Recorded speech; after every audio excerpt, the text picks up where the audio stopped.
मुझे अंदाज़ा है कि आपको उर्दू समझ में आती है, इसलिए मैं सवालात उर्दू में करूंगा। आप उर्दू और इंग्लिश मिक्स जवाब दे सकते हैं जिस तरीके से आपको मुनासिब लगे। सबसे पहला सवाल ज़ाहिर ये है कि क्या न्यूयॉर्क तैयार है? ज़ाहिर न्यूयॉर्क एक डाइवर्सिफाइड शहर है जो दुनिया भर से मुख्तलिफ रिलीजन्स को, मुख्तलिफ जो नस्लें हैं उनको वेलकम करता है, मगर इस वक्त एक पोलराइज माहौल है, ऐसा पोलराइज माहौल है जिसमें सदर ट्रंप मुंतखब हुए हैं और अभी अमेरिका के सदर मुंतखब हुए हैं। वो ज़ाहिर बड़ी कॉरपोरेट्स के लिए टैक्स कट की बात करते हैं, इसके अलावा ज़ाहिर वो इमिग्रेंट्स के ख़िलाफ़ बात करते हैं। आप एक सोशलिस्ट मुस्लिम इमिग्रेंट उम्मीदवार हैं, क्या न्यूयॉर्क तैयार है? मुझे लगता है कि हाँ, न्यूयॉर्क तो डेफिनेटली तैयार है।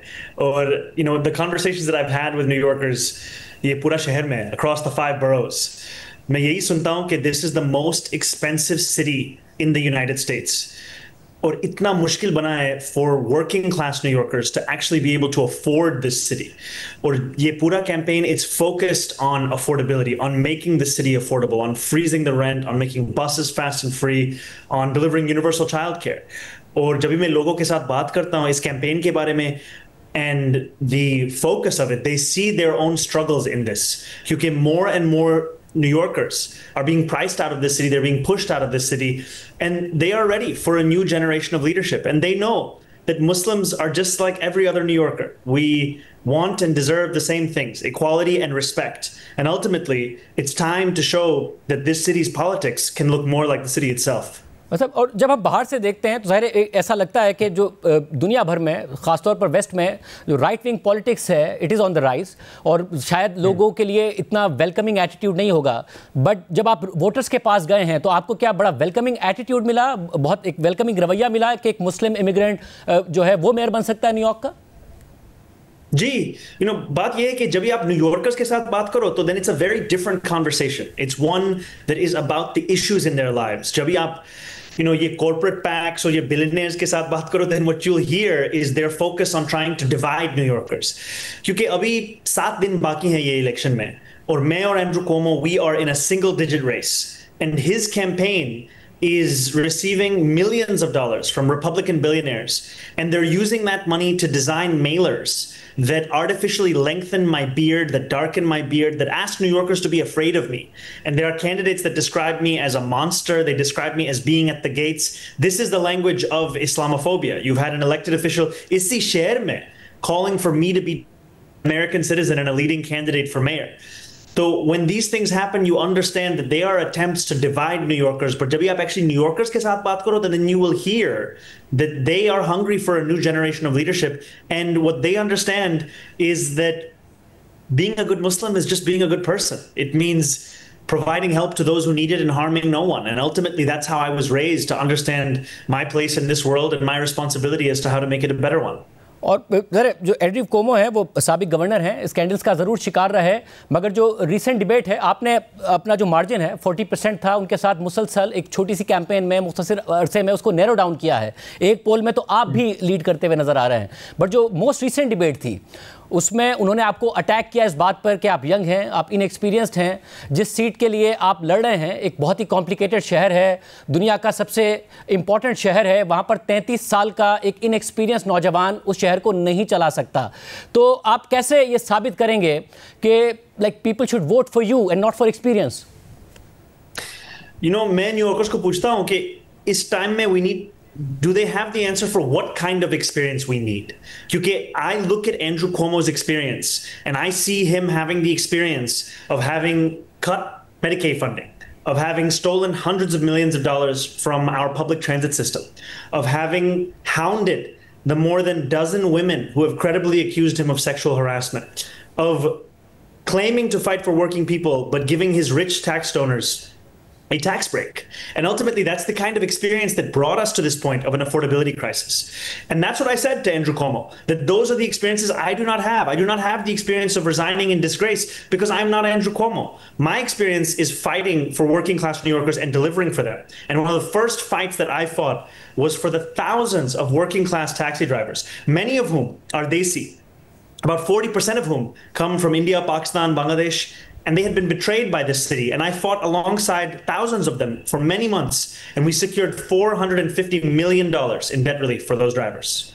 मतलब और ज़ाहिर we are in this part of the world जिसकी बहुत ज़्यादा नज़रें हैं कि मिडिल ईस्ट में क्या हो रहा है, और आप के बारे में ज़ाहिर बार बार आपको भी जब आप अपने इंटरव्यूज़ दे रहे थे सवाल किया गया कि आप वाहिद कैंडिडेट हैं जिन्होंने पैलेस्टाइन के हवाले से और जो गज़ा में हो रहा है उस पर जेनोसाइड का लफ्ज़ इस्तेमाल किया, और आपसे बार बार सवाल हो रहा था कि न्यूयॉर्क एक ऐसा शहर है जहां इसराइल के बाद सबसे ज़्यादा जूस रहते हैं, तो क्या आप अपने जो जूइश वोटर्स हैं उनको नाराज़ कर रहे हैं? क्या क्या रिस्पॉन्स है वहाँ पर? बात यह है कि इस शहर में there is often a conversation as if Jewish New Yorkers have only one opinion on the topic of Israel and Palestine.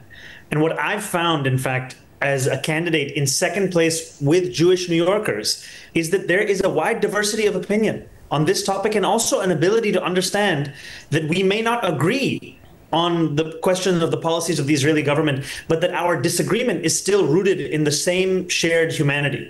And ultimately, the conclusions that I have drawn, the statements that I have made, they are echoing the same findings by Israeli historians like Amos Goldberg and Daniel Blackman. They are echoing the words of a former Israeli Prime Minister, Ehud Olmert himself, who just a few weeks ago said, "What we are doing in Gaza is a war of devastation.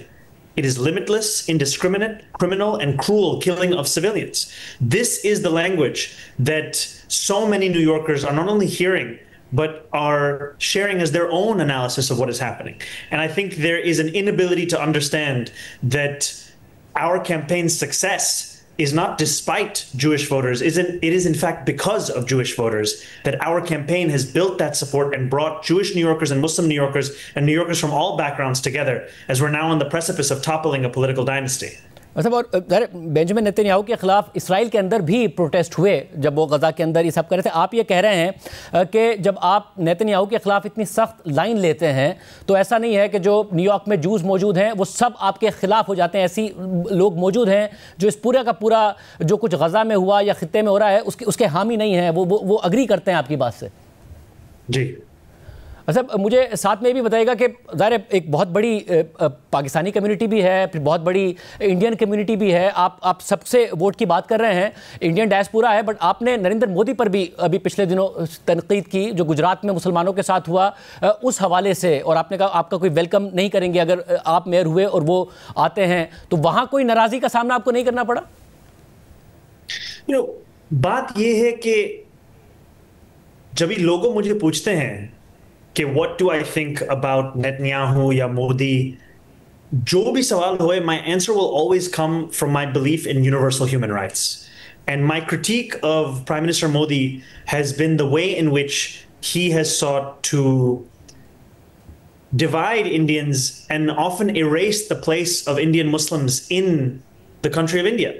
And ultimately, so much of what has made me proud to be an Indian American has also been in the belief in that constitution and what it provides for each and every Indian. And what we are in this city is a city that believes in the belonging of each and every person here. We do not make classifications that only certain New Yorkers belong. We believe, in fact, that every New Yorker belongs. अच्छा, मुझे साथ में बताइएगा कि ज़ाहिर है आप इस वक्त जो रेस में बिल्कुल जो नैरो डाउन आपका गैप हुआ है और अब तो ये मुकाबला आपके और एंड्रयू कोमो के बारे में ही के दरमियान ही ख्याल किया जा रहा है, मगर उनका जो इस वक्त बार बार मौक़िफ़ है कि जो वो बार बार ये मौक़िफ़ देते हैं या अपना पॉइंट ऑफ व्यू देते हैं कि ट्रंप मुझे बहुत ज़्यादा डिसलाइक करते हैं because only I can stand against Trump, इस हवाले से आप क्या कहिएगा? बात यह है कि Donald Trump and Andrew Cuomo are funded by the same Republican billionaires. So Donald Trump would like nothing more than to have a mayor of New York City who has the same donors as he does. क्योंकि हम अभी देखते थे, there was a military parade where a large donor by the name of Bill Ackman was celebrating that parade. He was calling the deportations historic that ICE was doing across this country. That's the same donor who just gave Andrew Cuomo another $250,000. The reason I've said that I would be Donald Trump's worst nightmare is because of the fact that I am a Muslim immigrant who is a progressive New Yorker that actually fights for the things I believe in. I'm not someone who claims to stand for working people but will fold at the first invitation. And that's what Donald Trump is afraid of. He's afraid of actually having to fight. And for too long, Democrats have been willing to surrender as our first impulse when what we actually need to do is stand up for the people that we represent. मतलब जो आपके ज़ाहिर slogans और promises हैं, दे look good for a common man, मगर क्या वो practical और possible भी हैं? Like, will you be able to convert them from promises to policies to actions on the ground? जैसे आप बात करते हैं कि न्यूयॉर्क में crisis of affordability है, न्यूयॉर्क जाहिर है दुनिया के expensive शहरों में से एक है, most expensive शहरों में से एक है, तो आप उसको कैसे affordable बना पाएंगे? किस तरीके से जब आप रेंट की बात करते हैं, दीगर चीज़ों की बात करते हैं, कैसे कर पाएंगे? These are not just necessary, they are not just urgent, they are eminently possible. And I believe that an idea is only as good as its implementation. इसलिए मैं यही बोलता हूं कि we will freeze the rent, that we will make buses fast and free, that we will deliver universal child care. Because if we do not, we will start to lose this city. And so the focus that I have had over the course of this race is on not just answering the why, not just answering the who, but also the how we will do this. And I've had many meetings with former deputy mayors and commissioners from previous mayoral administrations on building out that plan to do exactly that as soon as I become the next mayor. कि अगर आप elect हो जाते हैं तो जाहिर है आपको एक कोऑपरेटिव प्रेसिडेंट नहीं मिलेगा, आप उन पर तनकीद भी कर रहे हैं, तो ये ग्रोसरी स्टोर से लेकर बसेस, तो कहाँ से पैसा आएगा आवाम को यकीन दिलाने के लिए कि पैसा कहाँ से आएगा, इसका भी आपके पास प्लान मौजूद है? देखो, हमारा प्रपोजल ये है कि we will raise $10 billion in new taxes, and we will do it by two major new revenue streams. The first is to match the state of New York's top corporate tax rate to that of the top corporate tax rate of New Jersey. We are at 7.25%. New Jersey, they are at 11.5%. Just by matching it, we will raise $5 billion. The second is by increasing the income taxes on the top 1% of New Yorkers. New Yorkers who make $1 million or more by just a flat 2% increase. That raises $4 billion. And after both of those taxes, those corporations and those very wealthy New Yorkers will still pay less than they did before Donald Trump was president in 2016. And it's important in a moment like this, when we're fighting an authoritarian administration in Washington, D.C., that we also fight with greater fiscal independence. Because our city's budget, about 7% of it is funded by the federal government. We know that Donald Trump will use that funding over us as leverage. One of the ways we can increase our ability to actually fight back is by ensuring that we raise more revenue such that we're less fiscally dependent on the federal government.